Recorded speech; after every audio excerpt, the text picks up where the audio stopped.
ng may host po ng ating reunion. Yan, Nanay Lucy. And din po. Ako'y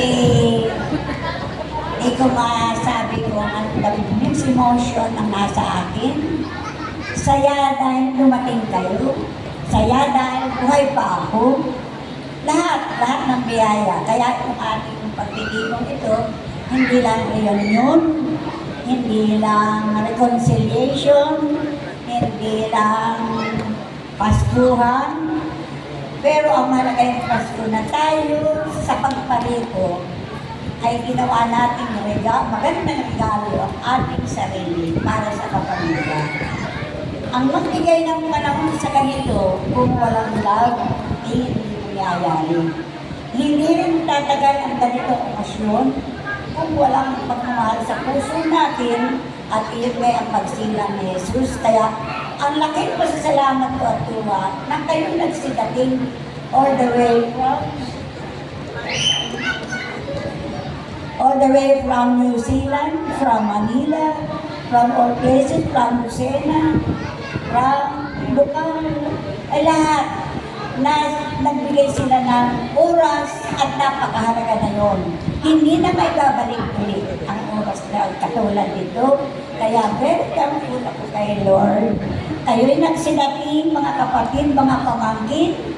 Who knows, this will be ang paggawa daw ng mabuti para huwag kang magbago ang isip. Minsan, naiisip ko, tanda na ako, hindi ako pupunta doon. This will be the first time sa mga newcomers. This will be the only time para sa ating mga malalayo, and this may be the last time sa matagal na katulad natin. Who knows? Sino ang pipit akong kasunod? So, smile, be happy, at magandang tayong lahat. Araw-araw ay mag-iisa, lalo sa kapamilya, mag-iisang napakagandang regalo na magbibigay ligaya sa ating mga kaanak. Yun lamang ang aking masasabi at thank you so much.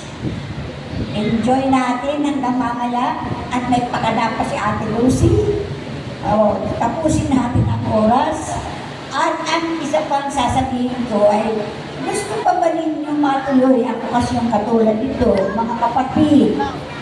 Ay, mga kapatid.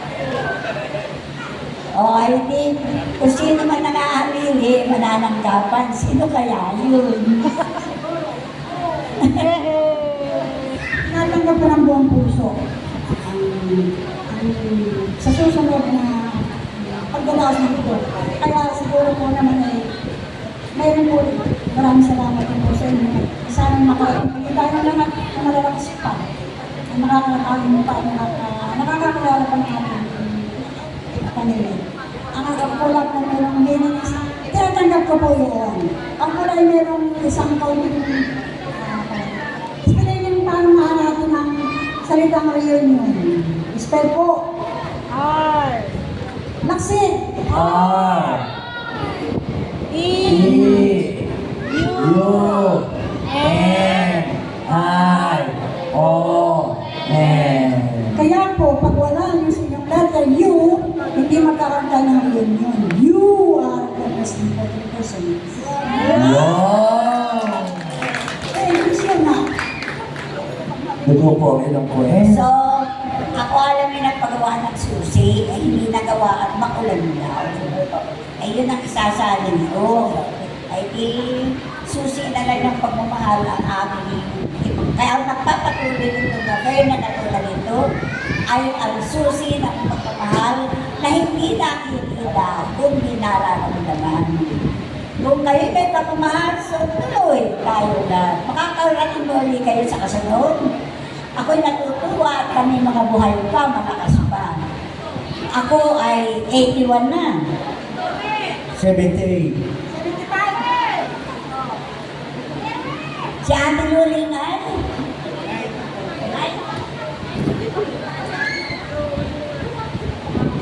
Maraming salamat po. Kahit pa paano, ang mahal na ilan. Kahit sa edad na 93, ay sinonong pa ito. At hindi man kaya nakakakita, pero narinig niya, nararamdaman niya na lahat ay may pagmamahal sa bawat isa. Ewan ko, sana naman po, bigyan pa rin mahabang buhay para pagdating ng panahon ay maaaring kami lang ganap sa aming mahal.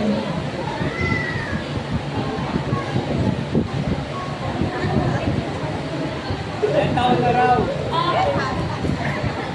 Ilan taon ka na daw? Ilan taon ka na raw? Ilan taon na daw po kayo? Ano mga bata pa? Oh. Pinakang bata sa senior na mga ito. Oh. Pero may kasama akong bata, ay mas matanda ako. Ilan taon na? Habang tayo, matanda, bata, ang buhay natin ay dapat natin mahalagahan. Lalo-lalo na ang magulang. Kung tumatanda nga ang magulang, ating pagsilbihan at pagmamahal, hindi ang material bagay, ang oras na dapat natin sa kanilang buhay. Kasi naranasan namin magkakapatid na mawala si nanay, masakit man sa amin. Pero kahit pa paano, naibigay natin sa kanya yung lubos na nilanay na paggustuhan niya sa kanyang buhay. Panatag kami. At lalo na yung pagbibigay ng lakas, lalo na sa Panginoon, na siya nagbibigay ng lakas sa amin.